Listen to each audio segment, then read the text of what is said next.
Jimmy, buenos días. Gracias por la invitación. Sí, te ¿Cómo no? escucho bien. Gracias. Doctor, ¿cuáles son sus apreciaciones respecto de la recientemente aprobada Ley de Uso Legítimo de la Fuerza? ¿Tiene usted como abogado alguna observación? Bueno, básicamente que lo que he leído de la ley es una repetición o una especie de resumen de lo que está en la Constitución, de lo que está en el COIP, de lo que está en convenios internacionales. Realmente no creo que aporte mayor cosa. Muchas de las cosas que dice son cosas que no requerían de una ley, que eran por simple lógica, como por ejemplo el capacitar a la policía para que tenga pues el conocimiento suficiente cómo se usa de manera legítima la fuerza. Por otro lado, el hablar de capacitar no solo a la policía, sino también además a los agentes penitenciarios. Eso es evidente, eso es lógico, que a alguien que se le quiere exigir que haga algo hay que capacitarlo cómo tiene que hacerlo. Entonces la ley no creo que aporte mayor cosa. De hecho, uno de los grandes problemas que tenemos en el Ecuador es creer que aquí todo se resuelve con leyes. Muchas veces lo que se requiere es lógica y voluntad política. Y dejemos que la ley entre en vigencia una vez que el Ejecutivo pues le ponga el ejecútese, y se va a dar cuenta usted que no va a haber un cambio mayormente sustancial en la actitud del policía, porque si lo que está ahí, que no se requiere que esté ahí, sino que era fácil hacerlo con voluntad política, no se hace, no va a haber policía que cambie en cuanto a su actitud. Claro. En todo caso, la ley es una forma de hacerle creer a la gente que así se resolvían los problemas. Los problemas no se resuelven solo con ley, se resuelven con voluntad política, y mientras eso no haya, y también presupuesto, obviamente, la ley quedará como muchas otras leyes como letra muerta. Doctor, mucho se ha hablado respecto de que la función judicial está en una suerte de crisis y seguramente es porque a menudo aparecen ciertos casos bullados, polémicos. Y nos gustaría, por ejemplo, puntualizar aquel que tiene relación con el fallo de un juez que liberó a 17 de los 18 detenidos en el llamado caso Joselo, que según él, pues obedeció a que el parte policial no tuvo suficiente, un fiscal era, ¿verdad? No tuvo suficientes elementos el fiscal para asegurarle al juez que disponga, por ejemplo, la prisión preventiva de estos ciudadanos, la mayoría de los cuales tenía antecedentes delictivos. Por eso, entre otras cosas, se habla de esta crisis. ¿Qué debió hacer el juez, aun cuando ya lo hizo, pero qué debió hacer el juez de acuerdo a su criterio? O a lo mejor, no sé, el juez actuó en derecho. Uno de los problemas que estamos viviendo como parte de la crisis del sistema judicial, Jimmy, es que en el Ecuador existe lo que se llama, con una mayor intensidad de lo que yo he visto en otras partes, lo que se llama la justicia paralela o la justicia mediática, en donde la gente o ciertos ciudadanos, incluso troll centers, porque hay que decirlo, porque yo lo he visto, lo he vivido de hecho, quieren incidir en las decisiones de la justicia a punta de tweet, a punta de TikTok y cosas por el estilo, y así no funciona. Entonces, no es lo que la gente quiere o lo que la gente percibe lo que el juez tiene que hacer. Al juez, por mucho que quiera, tiene que hacer lo que le ordena la Constitución y la ley. El juez es un juez garantista. ¿Qué significa? Que nos guste o no, él está obligado a garantizar los derechos de las partes, inclusive de aquella parte que en ese momento se encuentra temporalmente restringida de libertad. El juez tiene reglas, las tiene que seguir aunque no le guste, le tiene que seguir aunque no esté de acuerdo. El fiscal también las tiene, y el obligado a justificarle al juez de forma cada vez más estricta, porque el legislador se ha tomado la molestia justamente de cada vez, mediante las reformas al COIP, de hacer más difícil el poder dictar una prisión preventiva. ¿Pero por qué? No porque se quieran los delincuentes en la calle, sino porque esas leyes no están para proteger, sino a todos los ciudadanos. Porque mañana le puede pasar a usted y con mucha facilidad le dictan una prisión preventiva, que era lo que ocurría. ¿Por qué cree usted que hay una crisis en el sistema penitenciario con el hacinamiento? Usted tiene un 30 a 35% de personas privadas de libertad, sin sentencia, porque hay un abuso de la prisión preventiva. Lo que se quiso con las reformas es evitar ese abuso. Entonces al fiscal se le hace cada vez más difícil poder justificar una prisión preventiva. Pero no es porque el legislador esté a favor del delincuente, no está a favor del ciudadano, para que no termine gente inocente en las cárceles, porque no piensen ustedes que las cárceles están llenas de delincuentes. También están con bastante gente inocente.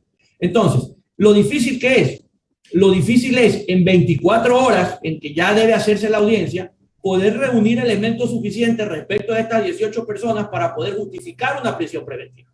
Okay, primer punto. Segundo punto, el parte policial es un parte meramente informativo, no es un elemento de convicción para poder dictar una prisión preventiva.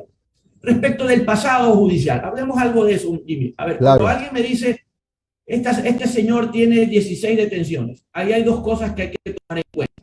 Este no es un delincuente fracasado, es un delincuente exitoso, porque ha logrado evadir la justicia 16 veces. Ahí el que ha fracasado es el sistema, que ha sido incapaz de hacerlo condenar por lo menos una de esas 16 veces que ha sospechado o que lo ha tenido detenido por un delito.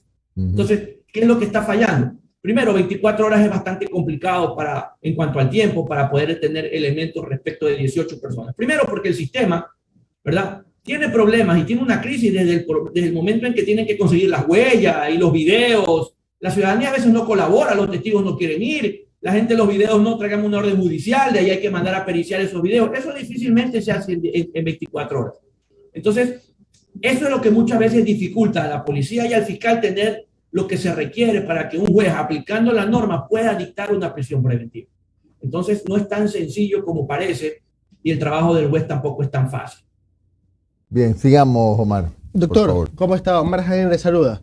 Gracias por su Omar, tiempo. buen día. Doctor, a ver, gracias por la invitación. usted, estábamos hablando de este caso en específico, ¿no? Y bueno, todo el mundo busca un porqué. Busca un porqué de lo que estamos viviendo, de lo que nos toca vivir los ecuatorianos. Unos hablan de la permisividad con respecto a las bandas narcotraficantes, otros acusando a los municipios de que no hace su parte, los municipios acusando al gobierno. Bueno, es un cruce de acusaciones. Pero algo que se está viendo repetitivo en las últimas semanas es el tema de la función judicial, ¿ya? Por ejemplo, tuvimos esta discrepancia entre el presidente de la Corte Nacional con la Judicatura. Previamente, el presidente le había pedido la renuncia al representante de la Judicatura. O sea, es un cruce de acusaciones y yo quisiera que usted nos hiciera una evaluación del sistema, de la función judicial. ¿Es verdaderamente el gran causante del nivel de inseguridad en este momento o no va por ahí el tema? Es parte de, no es la totalidad. El problema de la inseguridad es un problema sistémico, es un problema integral, pasa incluso por el ciudadano. Porque también nosotros hay que decir las cosas como son. Mira, nosotros como ciudadanos nos quejamos, pero cuando hay que dar soluciones o ser parte de la solución no nos interesa, nos gusta que nos resuelva otro. Y a ese otro hay que echarle la culpa. Y eso pasa, lo que acabo de mencionar hace un momento. Muchas veces la justicia se encuentra imposibilitada de poder condenar a alguien porque el ciudadano que es el testigo no quiere ir al juicio, no quiere dar un testimonio, no quiere dar una versión, no quiere presentar una denuncia, no quiere identificar al delincuente. Entonces el sistema no puede condenar a alguien sin pruebas. El testimonio de quien vio el delito o de quien lo sufrió es importantísimo para poder condenar a una persona. Y esto no es en el Ecuador, esto es en cualquier parte del mundo. Ahora, ¿por qué desde arriba la función judicial no funciona? Es muy simple. Porque ninguno está interesado en que funcione, porque todos viven del sistema fallido. Pero además porque todos están jugando a la política. Si usted revisa los requisitos para ser miembro del Consejo de la Judicatura, ninguno es un requisito técnico. En el mejor de los casos, haber sido abogado 10 años. Yo conozco algunos que tienen 30 y que en su vida han empezado un juzgado. Entonces, si usted no sabe cómo funciona, discúlpeme la contradicción, la función judicial, ¿cómo la puede administrar? Están dedicados a hacer política. Entonces, ¿cómo puede usted administrar algo que no sabe cómo funciona cuando además usted está distraído haciendo política? Por ejemplo, hemos tenido 2 años de pandemia, más que suficiente tiempo para que hayan creado el expediente electrónico. Porque muchas veces, por ejemplo, los jueces actúan por temor. Yo quisiera, si usted me dice, si usted fuera juez y de repente alguien le dice, mira, ese que está ahí le tienes que dar la libertad, si no, ya sabemos dónde estudia dónde trabaja tu mujer, dónde trabajas tú, dónde estudia tu familia, el resto de tu familia. ¿Qué juez puede trabajar así? Usted cree que los jueces tienen seguridad, pero si usted puede entrar con un arsenal, les ponen safety, cacos de dinamita fuera de una unidad judicial, se encuentran granadas en otra unidad judicial, usted puede entrar armado y ni siquiera se entera. ¿Quién puede trabajar con tranquilidad así? Entonces, hay que tomar en cuenta también todos esos factores. Más el factor ético, definitivamente es un problema, porque no hay una verdadera sanción. Pero el problema es un problema sistémico. Empieza por la calidad de la educación que se da en las facultades de Derecho en las universidades. No es la mejor. Entonces, ¿cómo usted puede querer jueces de mejor nivel si el nivel académico que tienen es malo? Primero. Segundo, el proceso de selección, muchas veces amainado. El proceso de evaluación, por ninguna parte. Y el proceso de sanción, con cada vez más dificultades. Obviamente, todo eso es caldo de cultivo para que la función judicial tenga problemas. Además, usted va a la unidad judicial, no hay ni tinta. A veces no funcionan ni las impresoras. Doctor. Entonces, es un problema general. Claro. Doctor, Con todo lo que usted dice y hablando precisamente de la seguridad que les hace falta a los jueces, a los fiscales, ¿ayudaría algo esto que ya se ha venido hablando de los jueces sin rostro? Sí, yo creería que sí. Es más, yo le voy a decir algo de lo que yo creo que debe hacerse, sin necesidad de hacerlo necesariamente sin rostro. Por ejemplo, lo que decía hace un momento, el expediente electrónico. No es mandar por correo un escrito con firma electrónica, Jimmy. Es que usted pueda tener la posibilidad, así como usted abre un libro electrónico, ¿verdad? Y poderlo ver página por página y leerlo. Ese es el expediente electrónico. Donde usted pueda mandar un escrito por internet y quede agregado al expediente y usted no necesite revisarlo físicamente. Eso permitiría, ¿sabe qué permitiría? Que el juez pueda estar no en una unidad judicial, en un horario determinado donde fácilmente yo sé dónde está y lo puedo localizar para comprarlo o para matarlo. O para amenazarlo, si claro. Si yo tuviera las salas virtuales, cada juez tuviera una sala virtual, el juez puede estar en China y está conectado en una audiencia, nadie va a saber dónde está y nadie lo va a poder localizar para poderlo matar o comprar. Lo mismo el secretario. Y usted puede, en vez de que el juez se llame Julio César Cueva, el juez puede ser el juez H1, C30, los identifica por letras y por números, de tal forma que nadie sepa exactamente cuál es el nombre del juez y ni siquiera sepa exactamente dónde está. Eso va a incrementar el nivel de seguridad y va a facilitar, por un lado, el hecho de que la justicia funcione de mejor manera, porque usted puede litigar en 3, 4 audiencias en diferentes partes del país, ¿verdad? Sin necesidad de movilizarse. Para eso tuvieron 2 años. ¿Usted cree que hicieron algo? No hicieron nada. Entonces no tenían ningún interés en que la justicia funcione. ¿Saben por qué? Porque mucha gente sí lucra de cómo la justicia no funciona. Ese es el problema. Y lo voy a decir con franqueza porque lo he dicho antes, Jimmy. El problema no son solo jueces y fiscales, porque también vivimos, como se dice vulgarmente, cargándonos a los jueces y fiscales. Pero es que antes de ser juez y fiscal hay que ser abogado. Y en el Ecuador, desgraciadamente, hay muchos delincuentes con título de abogado. No digo abogado delincuentes, digo delincuentes con título de abogado que se dedican a pervertir la ley y a corromper el sistema. Entonces, en el Ecuador, otra de las cosas que debería haber es un reglamento para la mala práctica profesional. Hay que empezar a sanear el sistema de abogados que se dedican exclusivamente a corromper funcionarios y a pervertir la ley. Doctor. Si los abogados seguimos creyéndonos intocables, esto no va a cambiar. Porque muchas de las cosas que vemos que pasan, como por ejemplo los habeas corpus, se hacen porque hay un abogado intermediario.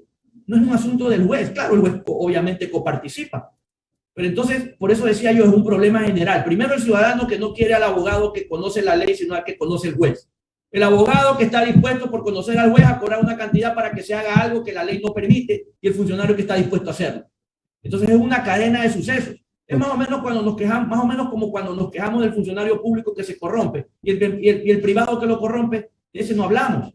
Y eso es parte de la ciudadanía. Doctor. Entonces, si esto de manera integral no empieza a componerse, no importa que importemos jueces. Los jueces importados se irán de donde quiera que usted los traiga. ¿Por qué? Porque el sistema en general está podrido. Doctor. No es solamente jueces y fiscales. Y no son todos tampoco. Hemos escuchado en las últimas semanas, por parte sobre todo del ministro de Gobierno Francisco Jiménez, decir que se está preparando la consulta popular y se está preparando la consulta popular y se está preparando la consulta popular sobre temas de seguridad.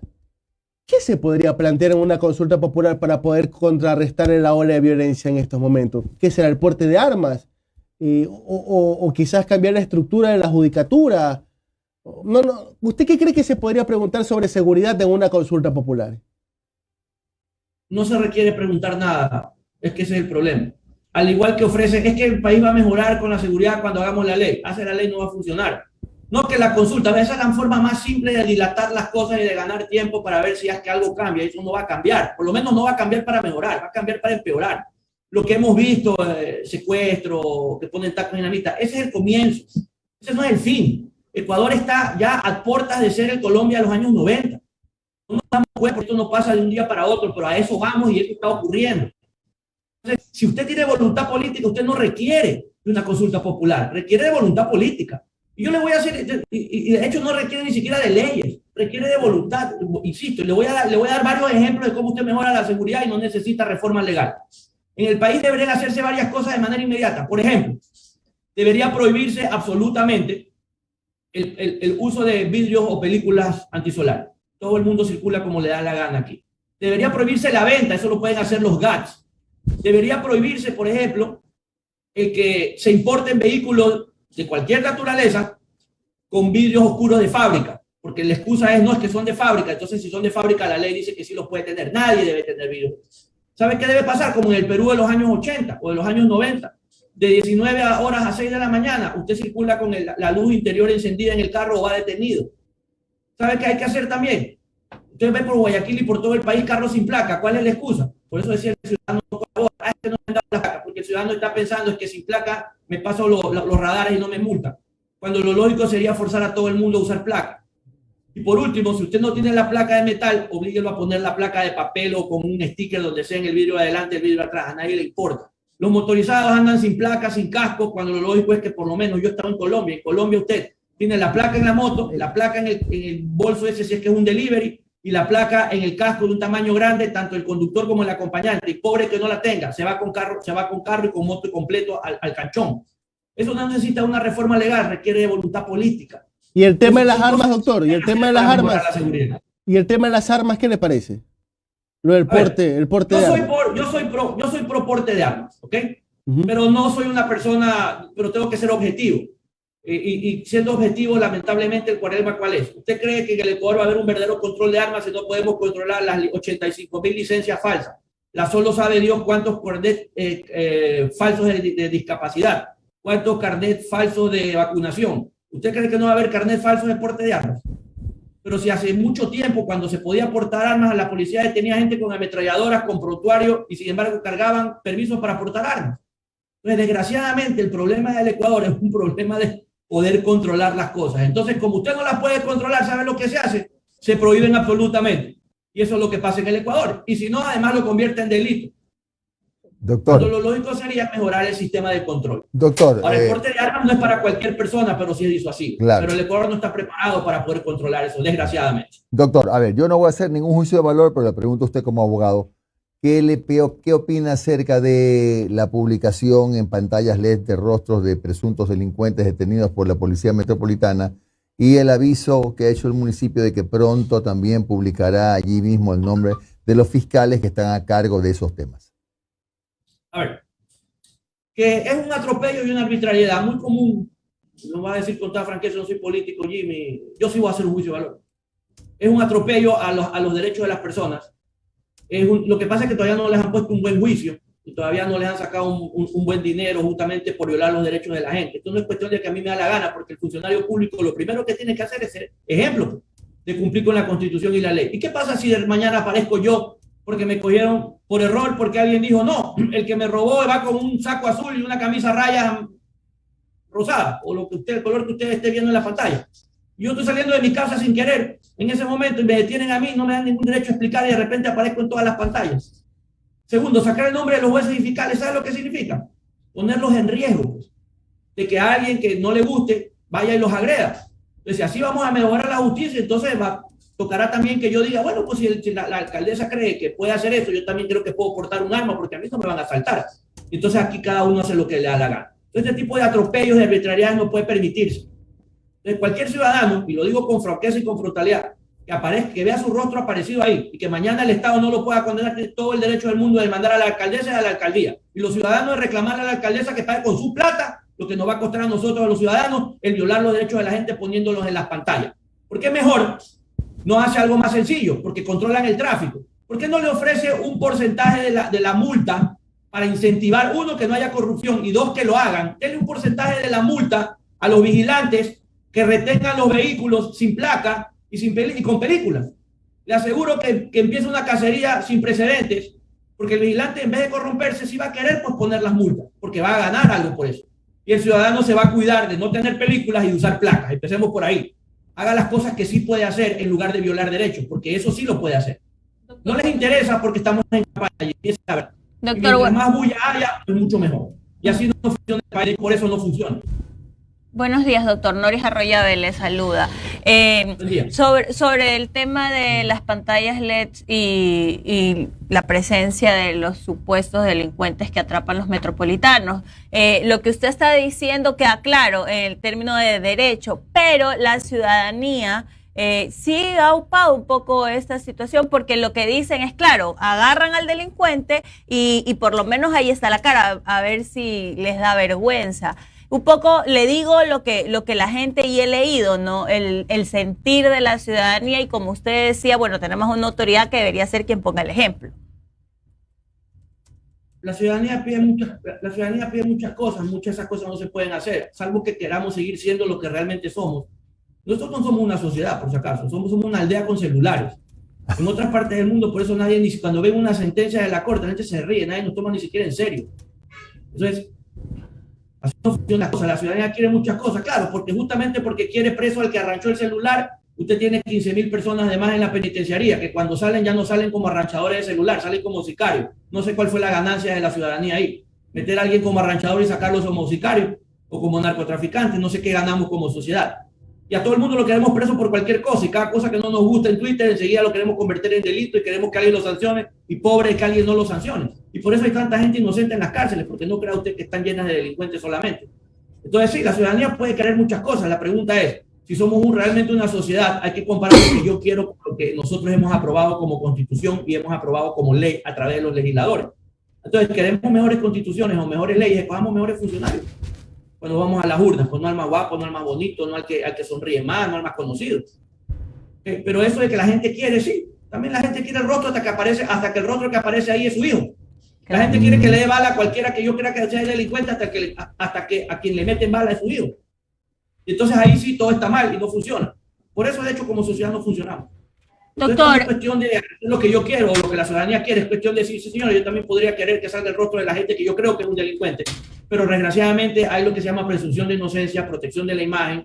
¿Por qué? Porque esa imagen no es que protege al delincuente, protege al ciudadano sano, por así decirlo, al ciudadano inocente, al ciudadano que no es delincuente, que mañana puede pues, aparecer en una de esas pantallas, y que son la mayoría, y que puede aparecer por error. ¿Okay? Ese es el problema. No protege al delincuente como se dice, al contrario, protege al ciudadano de aparecer en una pantalla por la arbitrariedad de alguien cuando usted es inocente. Porque algo sí le voy a decir. Después de que su foto aparezca en una pantalla, ¿sí sabe cuándo usted va a recuperar su vida? Jamás. Jamás. Es como cuando usted a un profesor lo procesa por delito sexual contra un menor y después se demuestra que no tuvo nada que ver. ¿Usted sabe cuándo ese profesor vuelve a dar clases en un colegio? Nunca. Nunca. Lo mismo pasa con lo de las pantallas. Y así no funciona en una sociedad, por lo menos no en las civilizadas que yo conozco. Esta no lo es. Esta es una aldea con celulares. Doctor, en el caso de los 18 supuestos delincuentes que atraparon afuera de un hospital aquí en Guayaquil y luego el juez los dejó en libertad y salió el juez a justificar y a defender su decisión, ¿no? Ahí también se abrió otro debate que caló a Twitter o salió de Twitter, como usted lo mencionaba, pero este debate decía, bueno, entonces, ¿de qué sirve? Y la policía también lo decía, ¿de qué sirve que los aprendamos si luego quedan en libertad? Pero por otro lado teníamos el discurso del juez que nos decía, a ver, ni el informe que presentaron estaba bien hecho como para yo poder ampararme en eso y tomar una decisión diferente. Preventiva. Te lo pongo de esta manera, usted hace las cosas mal, la culpa es mía. Igualito, eso es lo que el juez dijo. La policía hace el informe mal, el fiscal no fundamenta como dice la ley a la que yo como juez estoy sometido y la culpa es mía. Y fíjese, muy simple.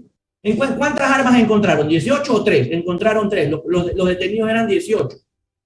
Entonces, ¿qué es lo que tenían que decirle al juez? ¿Cuál de los 3 eran los que tenían las armas? Porque el juez no puede decir, bueno, voy a asumir que se repartían entre 6 un arma. Y de lo que yo escuché, no he leído el expediente. El juez también, ¿qué dice? Me dicen que vieron en unos videos unos carros, pero no me dicen quién conducía, como por lo menos para presumir que el conductor del vehículo en donde se encontró el arma ese es, por lo menos ese, pero ni siquiera eso le dicen al juez.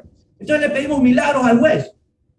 Después ese juez comete esa irregularidad, va apelada a esa prisión preventiva, la sala considera que se violó la ley porque el juez no tenía elementos suficientes, y entonces al que le declaran el error inexcusable es al juez, y el que termina destituido es el juez. Entonces, si usted quiere que el juez haga las cosas bien, el fiscal tiene que hacer las cosas bien, y si el fiscal para hacer las cosas bien, quiere que la policía también haga las cosas bien. Pero repito, muchas veces no es que no lo quieren hacer, no siempre es corrupción, por si acaso. Muchas veces lo que es, el tiempo no da para todo lo que hay que hacer de acuerdo a la ley para poder justificar una prisión preventiva. ¿Por qué? Porque cada vez se ha hecho más difícil conforme las reformas. Y esto es así, ¿por qué? Porque se vio la imperiosa necesidad de hacer estas reformas, porque había un diario abuso de la prisión preventiva, y la prueba es que el 35% de las personas que están en las cárceles no tienen una condena. Y eso no puede ser porque una constitución dice que es una excepción. Y cuando usted tiene un 30% de gente privada de libertad sin sentencia, eso no es una excepción, eso ya es prácticamente una regla. y no funciona así. Bien, muchas gracias, doctor Julio César Cueva, por estos minutos y tiempos.